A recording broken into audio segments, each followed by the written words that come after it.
as we have seen with creation, as we have seen with the flood, covenant is not an idea that is unique to Israel.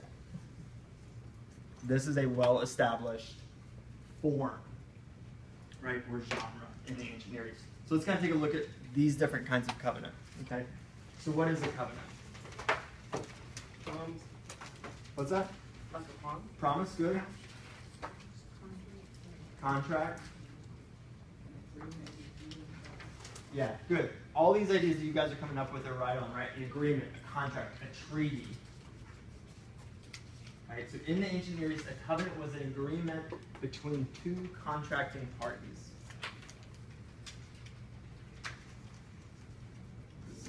Just as basic a definition of a covenant as you can get.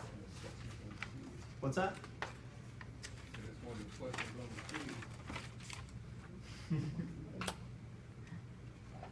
Covenant served as the primary document of relationship between the powerful and the less powerful, obligating one or both parties to fulfill commitments under a penalty of divine punishment.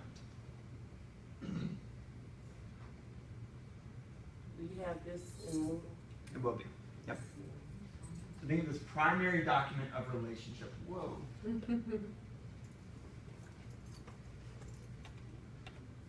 Okay. An agreement was usually witnessed by humans and a deity, read publicly and then placed in a public place. Okay. And what we'll see when we look at a lot of these covenants that get made between Noah and God, and between Abraham and God, and between David and God, are bits and pieces of these different parts, right?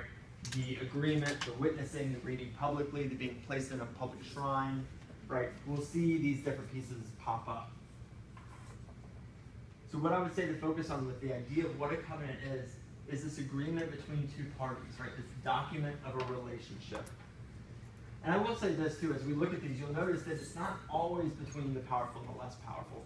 Sometimes they're between two entities of equal power, and we'll see that pop up.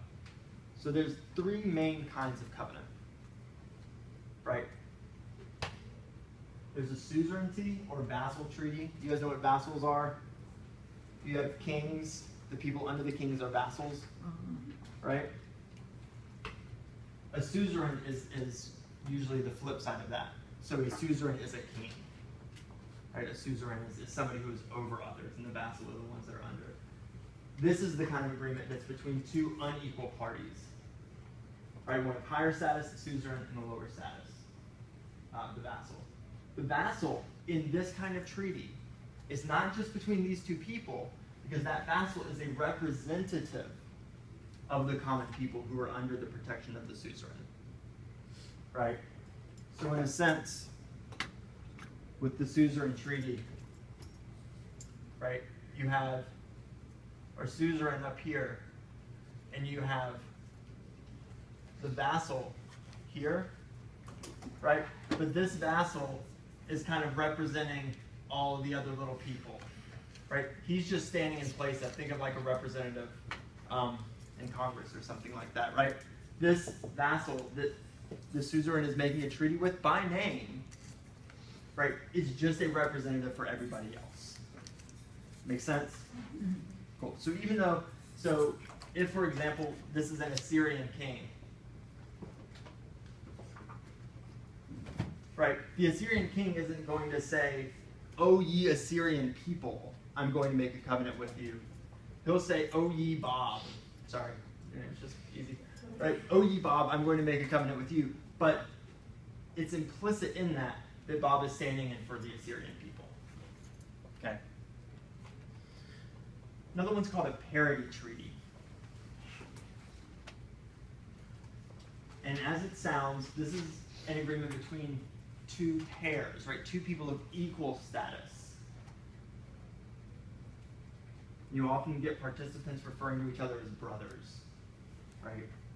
We're talking about the ancient Near East. There aren't typically women in power. So this is why you would refer to somebody as a brother, right? If you were making an agreement. And that, using that kind of language is part of that establishing equality between the two people. So in our parity treaty, we've got the Assyrian king and, a Canaanite daughter of the Egyptian Pharaoh, right? We've got a relationship here. Make sense? Yeah, this on movie. Mm-hmm. And it's usually to honor each other's borders, boundaries, maintain trade relations, return runaway slaves, right? This is what two people of equal status are going to do. Right? Hey, if my dog runs away, can you return him and not just shoot him? That'd be great. I appreciate that. Right? Don't mow my lawn. I'll take care of it. Finally, there's a royal land grant. And this is a grant of land or benefit made by a king to a faithful servant. Right? So in our royal grant or royal land grant, in this one we have Mr. Assyrian king, and we have Bob here. And Bob is not representing anybody else, except for his family. There's our wife, and our kids, and our kids' kids. Right? This is how the royal land grant's going to work, is this kind of setup. Okay? And this is unconditional, and its benefits can be passed down to the servant's heirs as long as they can simply continue to exemplify their father's faithful service. All right?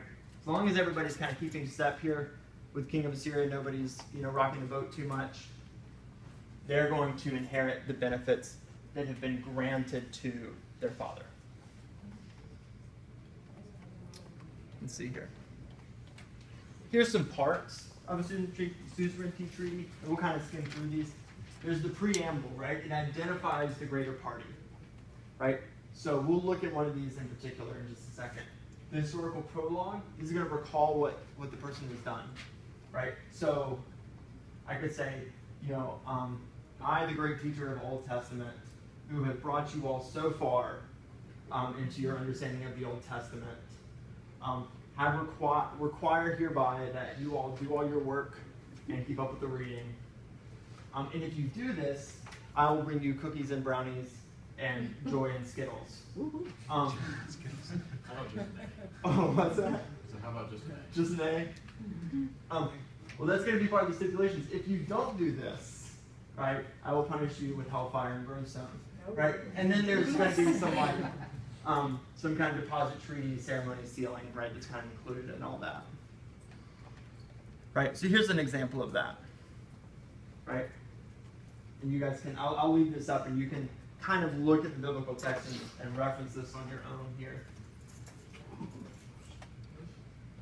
So all three kinds appear in the Bible. Interestingly, the phrase to make a covenant is not what it says. It doesn't even say enter a covenant. It says in the biblical text to cut a covenant.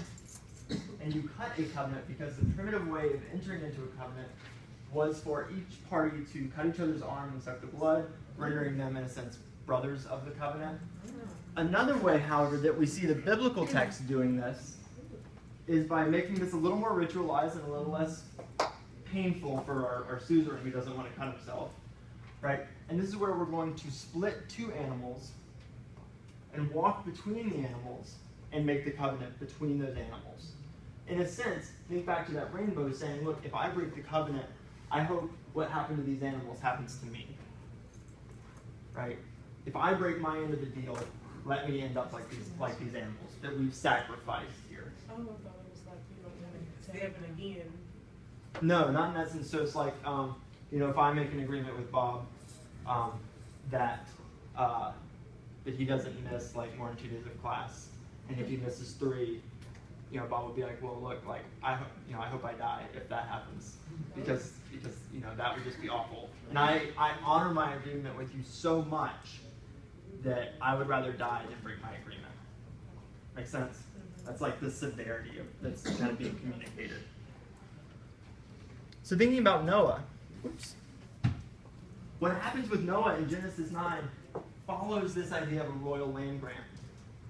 Right? There's not really anybody for Noah here to represent. There's nobody but Noah. Right? And it said it is made with righteous Noah, right? So Noah's an especially great guy, especially faithful, and this is why that agreement's being made. And its unconditional promise to never destroy all earthly life with some kind of natural catastrophe. It does only say flood, so there's possibilities for other ways of doing it, but that's kind of implied in the text that it's not going to be any of those other ways. And then there's that sign of the covenant, right? The bow in the sky. Now notice too, here with Noah, this is a promise with all life, right? If we look especially at, let me see, I want to make sure I get this, verse 15 of chapter 9, 13 and 15. I have set my bow in the clouds, and it shall be a sign of the covenant between me and the earth. When I bring clouds over the earth, and the bow is seen in the clouds, I will remember my covenant that is between me and you and every living creature of all flesh. Right? So this is a covenant with Noah in a sense, but it's also just a covenant with all of creation and with all the descendants of creation. Right? And it's unconditional. God is requiring nothing of Adam or nothing of Noah in this agreement. Now what we're going to see, however, on Wednesday is this covenant with all of creation start getting honed in. Not to just all of creation, but to one person in particular, right, to Abram. And it will be with Abram that is the first time in the biblical account that we see God really choosing an individual and having a specific relationship with that individual. Right? That happens a little bit with Noah, but really Noah is picked because he's righteous and is allowed to survive. But God has no special relationship with Noah. Right? He has a relationship with all the earth and a promise with all the earth. But it's really when we get to Abraham that we start getting that special relationship. And that's what we're going to see develop tomorrow.